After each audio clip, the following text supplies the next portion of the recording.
Buenos días, amados hermanos. Bienvenidos a la tercera enseñanza en nuestro retiro de verano virtual. Esta tercera enseñanza, siguiendo la secuencia de lo que es nuestro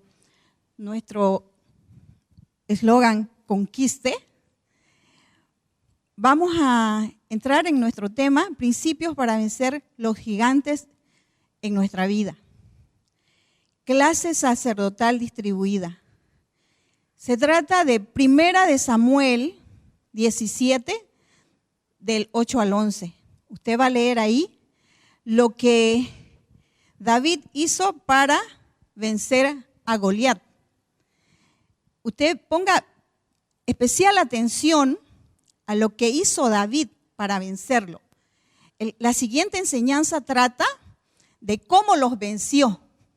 Esta enseñanza, la presente enseñanza va con la historia bíblica de David y Goliat, donde podemos aprender 5 principios que nos ayudarán a entender qué hacer ante los grandes desafíos o los gigantes que tenemos delante de nuestra vida.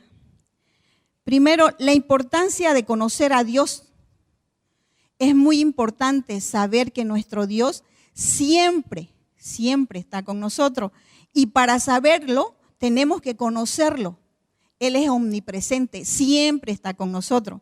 2, debemos conocer las armas con las que contamos. Es muy importante saber qué armas tenemos, cómo se usan esas armas. Tercer punto, necesitamos conocernos a nosotros mismos. Un punto muy importante. Hay personas que seguimos caminando el día a día y no sabemos si necesitamos vencer algún impedimento de nuestro carácter, de nuestra personalidad, la que Dios nos ha dado. Entonces, tenemos que puntualizar que tenemos que conocernos a nosotros mismos. No debemos dejarnos intimidar por lo que vemos o escuchamos. Ese es el cuarto punto. Un quinto punto, nuestro mayor deseo debe ser que Dios sea glorificado. Hacer las cosas para Él y por Él, para que Él sea glorificado. Entonces, todos estos puntos los encontramos en 1 Samuel capítulo 17, puntualmente del 8 al 11. Los filisteos, voy a leerlo, porque es muy importante que usted se adentre en cada punto para agarrarle el hilo. Los filisteos, enemigos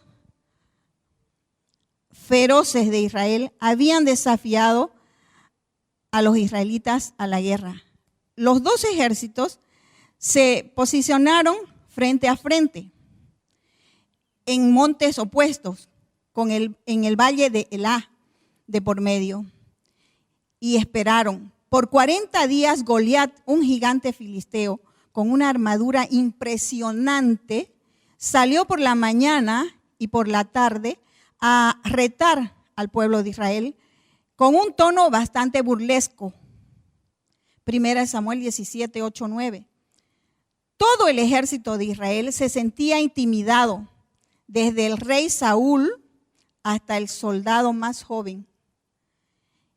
Estaba en juego la libertad del pueblo. La Biblia dice que al oír lo que decía el filisteo, Saúl y todos los israelitas se consternaban y tenían mucho miedo. En 1 Samuel 17, 11 dice esto.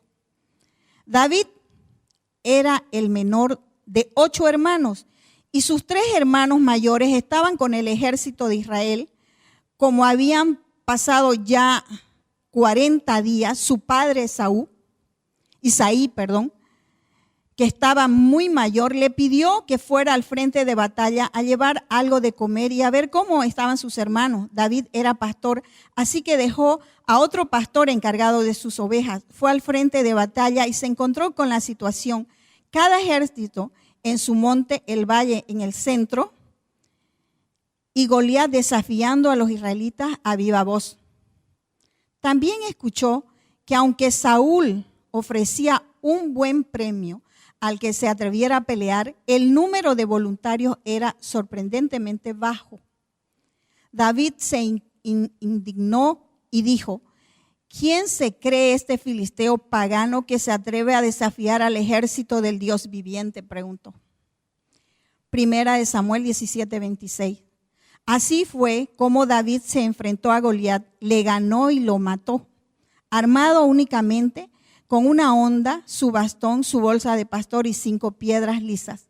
Pero en realidad esas no eran las únicas armas de David. Veamos 5 principios básicos que fueron decisivos en esta historia. Ahora, entremos mismo en el tema. Primer punto, David conocía a Dios. David conocía el gran poder de Dios, pues lo había experimentado en su propia vida. Aunque era muy joven, probablemente un adolescente, él ya sabía sin ninguna duda que Dios es fiel y que ayuda a sus hijos en todo momento. Como pastor de ovejas, David había visto animales grandes y feroces atacar a su rebaño. Dios lo había ayudado, dándole la fuerza y las aptitudes necesarias para vencerlos. Por eso, su fe en Dios era firme y estaba completamente seguro de que el Señor lo ayudaría en esa ocasión a vencer a Goliat. Primera de Samuel 17:37. Lo estoy leyendo porque cada párrafo se refiere a un versículo en específico. Entonces, nosotros vamos a puntualizar estos cinco puntos porque son lo que lo llevó a David a hacer el real sacerdocio, a sacar ese sacerdocio. Ya sabía David que era un hijo escogido de Dios. Pero ¿cómo? Estos 5 puntos se lo demuestran. Entonces, Dios le había ayudado dándole las fuerzas y las aptitudes necesarias para vencerlo. Por eso, su fe en Dios era firme y estaba completamente seguro de que el Señor lo ayudaría en esa ocasión a vencer a Goliat. ¿Ha experimentado el poder de Dios en su vida? Después de reconocer que Él nos ha dado vida, inteligencia, cierto grado de salud y todo lo necesario para subsistir, y lo más importante aún, que Él ha enviado a su Hijo a morir por nosotros para que podamos tener bendiciones mayores, tal como hemos aprendido en San Juan 3:16. ¿Qué estamos haciendo por Dios? ¿Qué estamos haciendo para conocerlo verdaderamente a Él? El punto 2, David conocía sus armas. Eso es muy importante, saber con qué armas contamos y cómo funcionan. Saúl ofreció a David su uniforme de batalla y sus armas, pero David no quiso usarlos. Ni siquiera podía caminar llevando todo eso encima. Era muy pesado. Prefirió usar las armas que usaba a diario para proteger a sus ovejas, su bastón, su bolsa de pastor, su honda y 5 piedras lisas que escogió con mucho cuidado. Sabía cómo usarlas para que sirvan y cómo podía sacar el mejor provecho de ellas para que fueran más efectivas. David también conocía cuál era su arma más poderosa, el nombre del Señor. Él sabía que el nombre de Dios nos salva en cualquier situación. Entonces, por eso estaba tan seguro de que conseguiría la victoria, aun cuando la lógica y la vista apoyaran lo contrario. Primera de Samuel 17:45. ¿Conoces la armadura que Dios ha provisto para tus hijos? Efesios 6:10-18. Sus hijos del Señor tienen el casco de salvación. Nuestros pensamientos tienen que estar direccionados a la salvación que Dios nos ha dado a través de su Hijo amado Jesús. Nos ha dado el cinturón de la verdad. Nos ha dado la coraza de justicia. Nos ha dado el escudo de fe. Sin fe nadie va a poder agradar a Dios. Y es un escudo. y nos ha dado la paz donde vamos. Por eso dice el apresto de las sandalias del evangelio de la paz.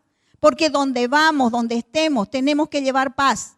Sus hijos somos así. Entonces, usted tiene que conocer la armadura que Dios nos ha dado. Y sobre todo la espada de combate, que es su Santo Espíritu, que es su palabra. Su palabra tiene que estar en nuestra boca, saber qué es lo que vamos a decir para vencer toda situación. La palabra de Dios.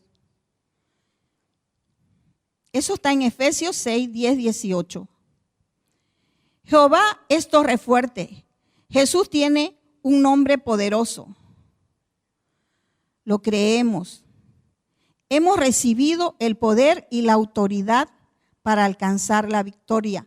Anótese estos versículos, Proverbios 18, 10, Hechos 4, 5, 13 y Marcos 16, 17, 18 hablan de esta seguridad que nos da el saber que podemos ser más que vencedores con las armas que Dios nos ha dado. 3.3, David se conocía a sí mismo. Es un punto muy importante. ¿Por qué? Porque si no te conoces a ti mismo, ¿cómo quieres vencer? ¿Cómo quieres agarrar la victoria si en el momento indicado vas a empezar a tener miedo porque no te conoces? Entonces es muy importante conocerse a sí mismo. Es el tercer punto. David cuidaba el rebaño de su familia, sabía usar su fuerza y su astucia para rescatar a las ovejas. Él conocía su rapidez y su agilidad, sabía cuál era la distancia perfecta para atacar con efectividad sin arriesgarse demasiado. Él conocía las habilidades que Dios le había dado y las usaba con confianza. David le respondió, a mí me toca cuidar el rebaño de mi padre.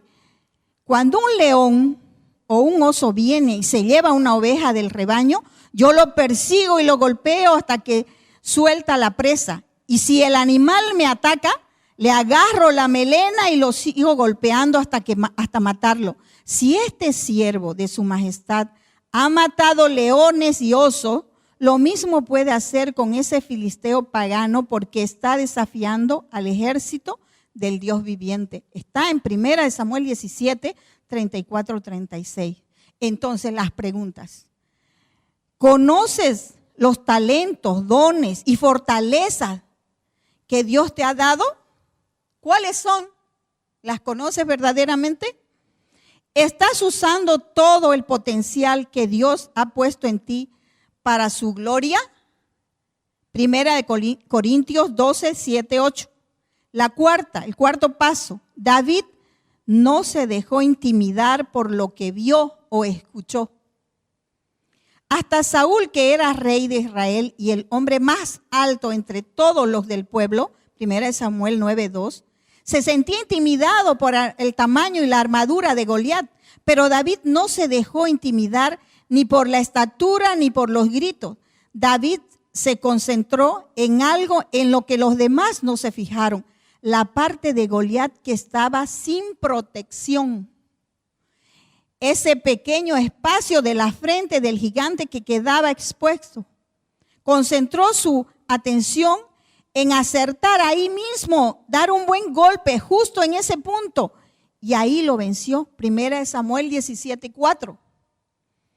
Aprovechas, las preguntas nuevamente, ¿aprovechas las oportunidades que Dios pone en tu vida? ¿Te enfocas en las puertas que Dios abre ante ti o en lo difícil que parecen? Isaías 41, 10.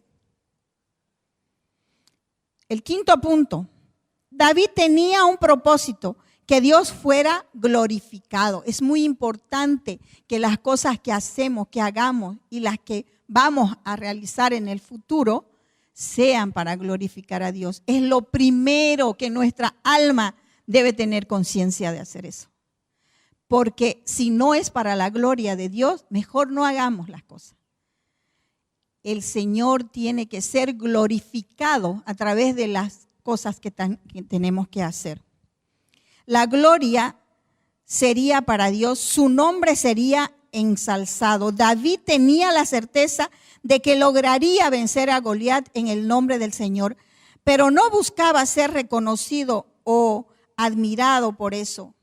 Él sabía que la victoria solo vendría para intervención divina. Dios sería glorificado y todos verían el gran poder salvador de Dios librando a sus hijos del mal. En la batalla, David tenía el propósito de que todos los que estaban en ese lugar reconocieran que el Señor salva sin necesidad de espada ni de lanza, que la batalla era del Señor y que Él los entregaría en sus manos. Primera de Samuel 17:47. Ahí vienen nuevamente las preguntas. ¿Haces todo para la gloria de Dios o te envaneces con tus logros? ¿Hablas de las cosas que Dios hace en tu vida? Primera de Corintios 10:31. Bien, estos 5 puntos los vamos a tomar muy en cuenta porque la siguiente enseñanza, después de que venga la parte práctica, la siguiente enseñanza habla cómo verdaderamente venció cuando lo venció ya a Goliat. Entonces, yéndonos con el enfoque de nuestro gran retiro de verano, voy a llamar por favor al hermano Estefano de la Cruz, que nos trae la parte práctica. ¿Cómo podemos poner en práctica este tema? Clase sacerdotal distribuida. Le voy a pasar la voz para que él siga. Gracias, pastorita. Gracias. ¿Cómo están, hermanos queridos? Buen día a todos. Bueno, ya la pastora me presentó. Mi nombre es Estefano de la Cruz. Y esta mañana quiero compartirles algo muy práctico que nosotros como iglesia, en este año, el cual nuestro enfoque es conquista, nosotros tenemos que comenzar a actuar. Es algo que nosotros tenemos que comenzar a practicar este año con nuestro nuevo enfoque de conquista. Y es que cuando hablamos de conquista, hablamos cuando las tribus de Israel, ¿no es cierto? Las 12 tribus de Israel ya estaban en la tierra prometida, comienzan a distribuir, ¿no es cierto? Cada una de las tribus en cada uno de sus territorios y todas las tribus se permanecen totalmente unidas a excepción de una. Y es que esa tribu que quedó excepta es la tribu de Leví. La tribu de Leví tiene la necesidad de extenderse en todas las 11 tribus que están en todos lados para poder ocupar las ciudades de refugio. A los que han leído el Antiguo Testamento me dan a la razón, ¿no es cierto? Y es que para la tribu de Leví era necesario enviar a estos levitas ya para mantener el sacerdocio. Y es de igual manera es que nosotros ahora en la actualidad tenemos que comenzar a tomar acciones igual que los levitas, ya igual en ese momento de conquista, para poder mantener el sacerdocio en nuestra iglesia. Y es que en nuestra iglesia vamos a nombrar 5 acciones que tenemos que comenzar a actuar ya para cumplir este objetivo de este enfoque de este año, que es el de la conquista. Y estas 5 acciones que tenemos que tomar, la primera es algo que quizás la escuchas muy seguido, pero que es algo muy importante, y es la oración y la intercesión. Hermano querido, quiero decirte algo muy claro y sencillo. Los cristianos oramos. Los cristianos oramos, y es que las Escrituras nos enseñan que desde el momento en que nosotros somos llevados de muerte a vida, ya por la gracia del sacrificio de nuestro Señor Jesucristo en la cruz, nosotros recibimos un nuevo corazón. Y es un corazón nuevo que anhela conocer más a Dios. Es un corazón que anhela acercarse en intimidad a Dios. Pero, ¿qué es la oración? Algo muy sencillo. Hay una definición que da el pastor John Piper, es un pastor de Norteamérica, de Estados Unidos, que me gusta mucho. Y se la quiero leer exactamente como él la dijo. Dijo, la única forma de andar en el Espíritu es por medio de la oración. Es la única manera de caminar por fe. En otras palabras, la oración es el aliento diario de vida cristiana. Es un estilo de vida. Que hermano querido, la oración es algo muy importante. Es algo muy importante y no hay ninguna duda sobre eso. Para nada. De hecho, a lo largo de toda la Biblia, usted abre su Biblia, abre la tapa, ¿ya? Y desde el primer libro, desde Génesis ya desde el capítulo 4 hasta Apocalipsis, que es el último libro, en el capítulo 22, hay más de 650 oraciones. Hermanos, en el Nuevo Testamento hay más de 25 oraciones que hizo nuestro Señor Jesucristo. Además, el apóstol Pablo menciona la oración más de 40 veces. Entonces, hermano, la oración es algo muy importante. Quiero leerte lo que dice en 1 Tesalonicenses 5:17. Dice algo muy importante. Dicen, oren sin cesar. Entonces, sí que hermano querido, la oración no es una opción, pero tampoco es algo que debemos hacer por obligación. ¿Ok? La oración, tenemos que entender que no es algo que tenemos que hacer por obligación, sino más bien la oración es un deleite, ya es un privilegio que nosotros tenemos por haber nacido nuevamente. Es una manera en la cual nosotros podemos elevar nuestros corazones hacia nuestro Dios creador. Entonces, gracias a Dios, en nuestra iglesia, nosotros podemos comenzar a ejercer y a practicar la oración y la intercesión a través de los ministerios. Hay muchos ministerios que practican mucho la oración y la intercesión en nuestra iglesia. Y es momento que en este año, en este enfoque de conquista, nosotros comencemos a orar e interceder en nuestra iglesia. La segunda acción que tenemos que tomar nosotros como iglesia en este nuevo año para conquistar es la formación de pastores. Es por eso que ya nuestra iglesia está comenzando con una lista de líderes para poder capacitar a líderes potenciales para elaborar de manera planificada la formación de nuevos pastores. Y que estos líderes que están apuntando o que son potenciales puedan dar también una capacitación articulada con nuestra iglesia en Brasil.